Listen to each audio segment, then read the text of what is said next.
Okay, so back up. Back up. Back up. Back up.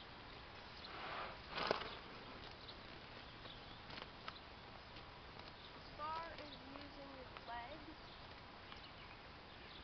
I'll show you how. Alright, I'm going to take my feet out of the stirrups just because it's easier. I can get under his stomach a little better.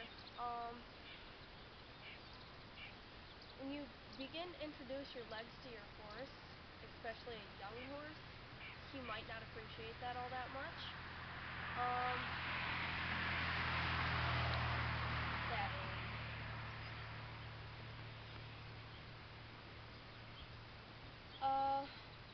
As far as Rocket goes, my friend's horse, I don't think he's going to have much of a problem with it. He may have trouble learning it, but I don't think he will have a problem with it as far as pumping up or something. Alright, I am going to take this heel, and he's probably going to listen to me, so I'll just pretend like he didn't. I'm going to take this heel, squeeze him with it. See, now he moved over and forward, but he moved over. You're probably not going to be able to do that right away. So when you use your legs with him, you're going to have to go harder and harder a little bit. You start with a simple touch, like I just did.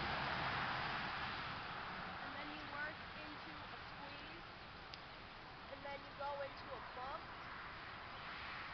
and all else fails, put heel into them, and pull them, and then release. Go.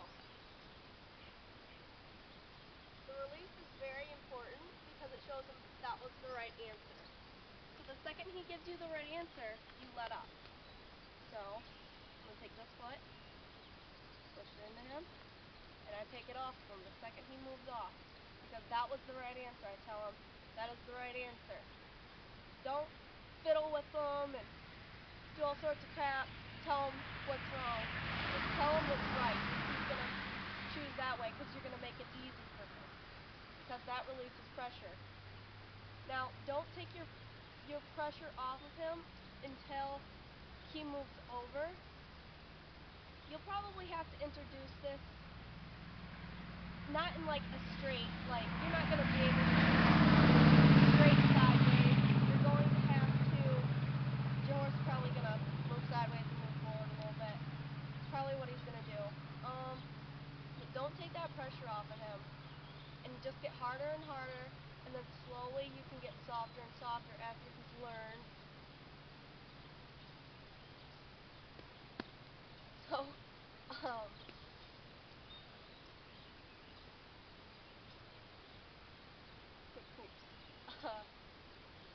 yeah, so I hope that kind of helps.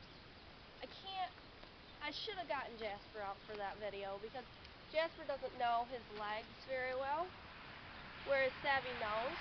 So it's kind of hard for me to relate to you when I've got Savvy here who does everything I ask of him. But you can imagine if your horse was not listening, or Savvy wasn't listening, I would press into him. First I'd touch him with it. I'd press into him, and then press a little harder and harder, and I'll bump him with it. And you can keep bumping, but try to start by turning him. So use your legs while you turn. So if you're going this way, you would press like that way. You would press this leg into him, because he will move off the pressure and move that way. That's how you can start to introduce it, but always release pressure, always. Like, with everything. So it's the right answer for him. Because if you're constantly contact, do you see him? He lifted his head up. He thought I wanted him to back up. If I put contact on his face all the time, he would back up. Because that's what I asked him to do. So for those of you, I realize a lot of jumpers and the other English riders will they want you to have contact on your horse all the time.